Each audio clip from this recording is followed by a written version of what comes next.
Welcome to live class. आज हम अपनी क्लास में शब्द भेद जो पार्ट 4 है आपका, उसका एक पार्ट हम पहले पढ़ चुके हैं। तत्सम शब्द, तद्भव शब्द यानी उत्पत्ति के आधार पर शब्दों के भेद हमने अपनी पिछली क्लास में पढ़ लिए। आज हम पढ़ेंगे रचना के आधार पर शब्द भेद, यानी जो शब्द किसी विशेष या व्यक्ति के अर्थ को, विशेष वस्तु के अर्थ को प्रकट करते हैं लेकिन उनके खंड नहीं किए जा सकते, उसको हम कहते हैं रूढ़ शब्द।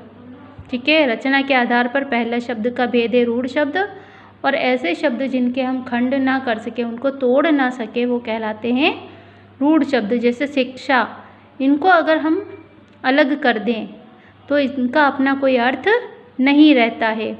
ओके, अब नेक्स्ट चलते हैं हम यौगिक शब्द, यानी रूढ़ शब्दों के योग से बना शब्द। ये रूढ़ शब्द, यौगिक शब्द किससे बनेंगे? दो रूढ़ शब्दों से। जैसे मैंने यहाँ पर लिखा है कर्म भूमि, यानी कर्म प्लस भूमि, ये कर्म अलग रूढ़ हो गया और भूमि अलग रूढ़ शब्द हो गया। फिर आता है योग रूढ़ शब्द, यानी सार्थक खंडों के योग से बने विशेष शब्द योग रूढ़ शब्द कहलाते हैं। यानी सार्थक खंड जो विशेष अर्थ दे, जैसे यहाँ पर दिया गया है चतुरानन, चार सिर वाला कौन है, तो यहाँ पर किसके लिए हम उसको काम में लेते हैं? ब्रह्मा जी के लिए। पंकज, पंख में जन्मा, किसके लिए लेते हैं? कमल के लिए। इसी तरह ऐसे शब्द जो किसी विशेष अर्थ को बताते हैं वो योगरूढ़ शब्द कहलाते हैं। फिर है अर्थ के आधार पर शब्द। अर्थ के आधार पर अनेक प्रकार के शब्द हैं। एकार्थी शब्द, एकार्थी शब्द यानी ऐसे शब्द जिनका एक निश्चित अर्थ होता है, वो एकार्थी शब्द कहलाते हैं। जैसे सूर्य, हर्ष, इनका एक विशेष निश्चित अर्थ है। सूर्य, रवि के लिए अपन काम में लेते हैं। जैसे अब है अनेकार्थी शब्द, यानी जिन शब्दों के एक से अधिक अर्थ होते हैं उन्हें हम अनेकार्थी शब्द कहते हैं। जैसे आम, आम है एक एक फल। जैसे फल, आम, साधारण और फल। पक्ष 15 दिनों का और दायां या बायां भाग, ये पक्ष कहलाते हैं। अब आता है पर्यायवाची शब्द।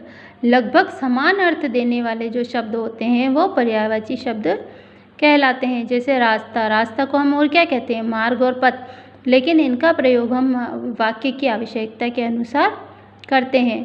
फिर आता है विलोम शब्द, एक दूसरे का जो उल्टा अर्थ दे वो विलोम शब्द कहलाते हैं।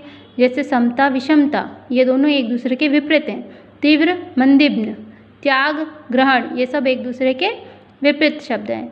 वाक्यांश के लिए एक शब्द, भाषा को अधिक प्रभावशाली बनाने के लिए अनेक शब्दों के स्थान पर एक शब्द का प्रयोग किया जाता है। जैसे सहन न करने योग्य, असह्य।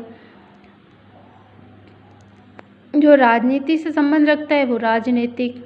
सब कुछ जानने वाला, सर्वज्ञ। इस तरह इन शब्दों का प्रयोग करके हमारी भाषा सुंदर, प्रभावशाली बन जाती है। श्रुतसम भिन्नार्थक शब्द, यानी जो शब्द सुनने में समान होते हैं लेकिन उनके अर्थ में अंतर होता है वो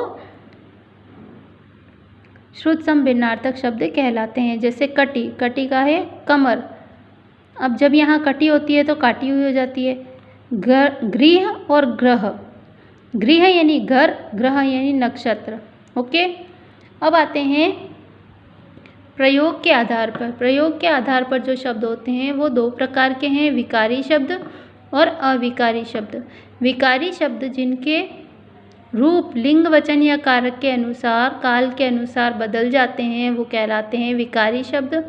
संज्ञा, सर्वनाम, विशेषण और क्रिया, ये वाक्य की आवश्यकता के अनुसार हम इनको बदल सकते हैं। ठीक है, अब आता है अविकारी शब्द, जिन शब्दों के रूप में लिंग, वचन, कारक या काल के कारण कोई भी परिवर्तन नहीं आता है वो कहलाते हैं अविकारी शब्द। जैसे क्रिया, विशेषण, संबंध बोधक, समुच्चय बोधक, विस्मयादि बोधक, निपात। ओके, क्रिया विशेषण, क्रिया विशेषण क्या है? यहाँ, वहाँ, अंदर, बाहर, संबंध बोधक है के, ऊपर के, नीचे के, सामने। समुच्चय बोधक है और, तथा, किंतु, परंतु। विस्मयादि बोधक ओह, वाह, अरे, हे। निपात भी, तो, तक, केवल, ही आदि। ओके, इस तरह आज हमने अपना चैप्टर नंबर 4 कंप्लीट किया। आप पेज नंबर 37, 35, 36 और 37 रीड करेंगे और आपको जो अटैचमेंट वर्क मिल रहा है वो अपनी नोटबुक में करेंगे। Okay, thank you.